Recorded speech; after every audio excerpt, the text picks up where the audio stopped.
Hello Aries, and welcome back to TenPaths Tarot. My name is Everett and I'm really glad you could join me here today.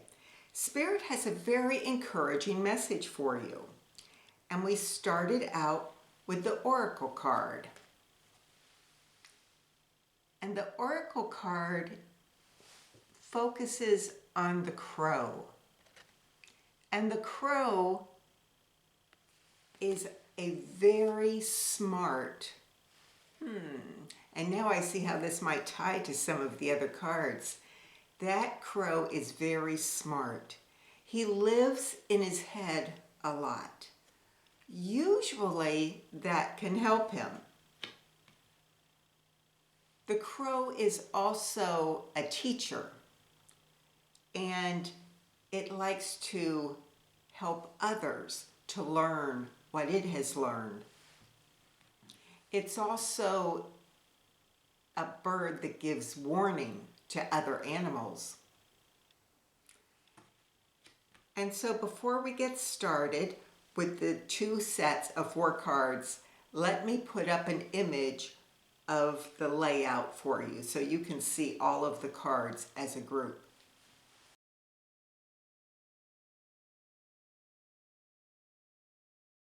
And so now let's start with the bottom 4 cards, which represents the recent past. Let's have a picture of that quickly too.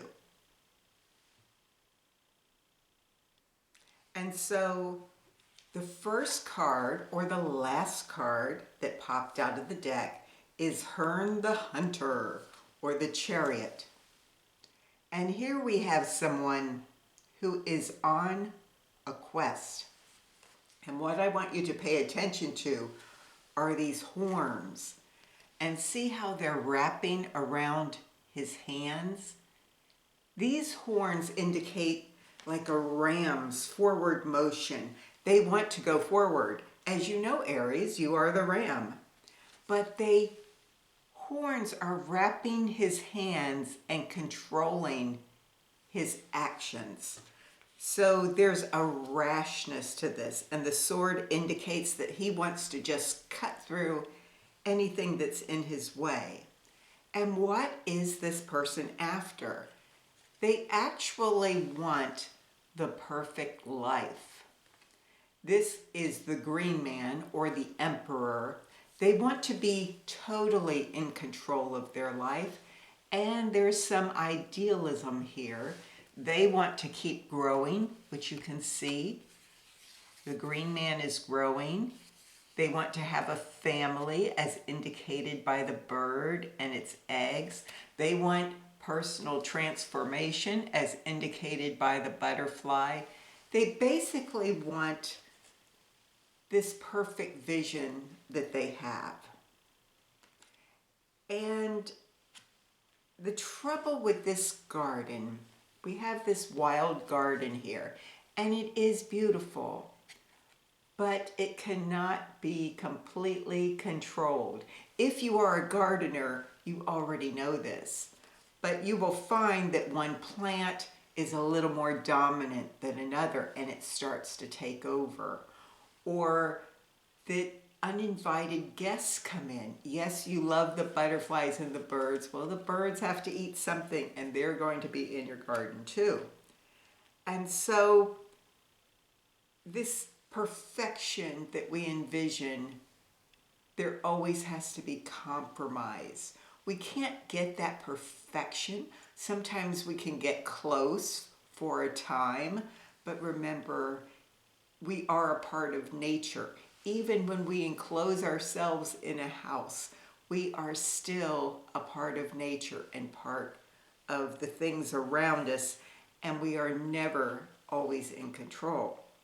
Now we can get close, and this is what either your goal is, or for a time, you may have achieved this. You may have achieved this nice balance. 6 is the number of balance. Mirrors means our emotions. So you've got your emotions relatively under control. The garden is growing well, and we have something to shade us with the pagoda there. Is it pagoda? Oh, well, you know what I mean. That little building. And so it looks pretty peaceful. And you're like, I can live with this. This is good. And then the solution is just not to think about it too much anymore. Those scrolls represent our thoughts. They're kind of blank because we've decided we're not going any further. There's no point writing on them. We're in a fetal position. And she is thinking, well, if I just stay perfectly still now and don't disrupt this harmony in any way, which will not be under our control, then everything will be fine. It may not be perfect, may not be quite what I envisioned, but it's okay. But then either something happens, or as human beings, we become dissatisfied. And so in the upper row of cards, and let's go for a moment and look at those. And in this upper set of cards, we start with this Ten of Swords. Now in some decks, this indicates terrible pain. Terrible pain. But this isn't the feeling, the vibration I get from this particular card. I see someone who has troubling thoughts, and she may be revisiting that perfect idea, realizing it cannot be. She wants to move forward. She feels stuck, no pun intended. But look, she is researching a way out of this feeling, out of this dilemma, out of her own mental constructs. And so this card, even though it has quiet activity, it has a lot of forward motion suggested in it. The next card is the Two of Swords. And here we have let our emotions run wild. Maybe we've thought about this a little too much, thought about too many what ifs. What if this disaster happens? What if this happens? What if I move the wrong way? And you will. We're human. We will move right ways and wrong ways. But look, someone is coming to her rescue. And this may not be another person. This may be your better half, your better side of yourself, coming to calm yourself down. The swords, the thoughts, have been placed in the rocks. And in effect, we have reduced our negative thinking. This was a Ten of Swords that was keeping us frozen. We are moving now, but sort of in a panic. But we now have two swords instead of 10. So although it looks like, it is actually is forward motion. And we're so close to being free of these, what if this happens? I'm a failure because I couldn't make my perfect dream come true. Look, her hands are in front of her. She can simply lift that blindfold and realize this is just a passing storm. It'll be gone soon. And once that happens, once we regroup, and this reading is saying that is going to happen, you will regroup, then you'll be like the King of Cups. This is someone completely in control of their emotions, or almost completely. We're still human. And even when he's out of control, he's learned how to rein things in. And he still has so much emotion, but he has the wherewithal to realize I have to think too.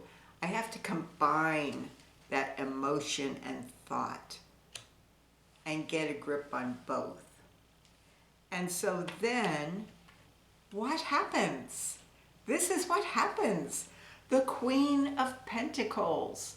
Your life here on earth will be a cornucopia. it will give you so much.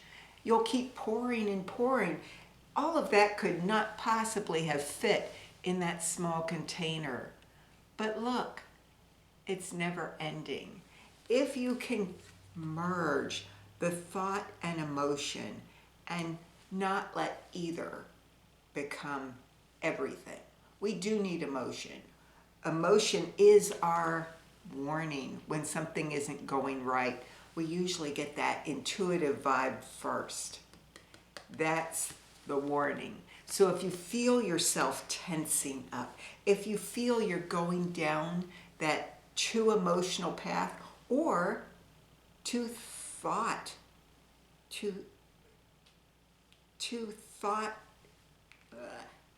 that state where only thought is emphasized, neither one is good. There has to be a balance. And so then take that as your warning when you start feeling that you're going too far in one direction or another. And then use what you know. The crow is so clever. It watches what other crows do. That's how the teacher comes in. One crow will often teach the others how to forage more effectively. They watch for opportunities and they know how to act upon those opportunities, which is even more important. And you can't know how to act on those opportunities unless you're in a balanced state. So this is someone who had a goal that sort of has had to be altered a bit, and that is okay, because that is life. We are not in control of everything. And so you're coming to grips with that. You're a little afraid.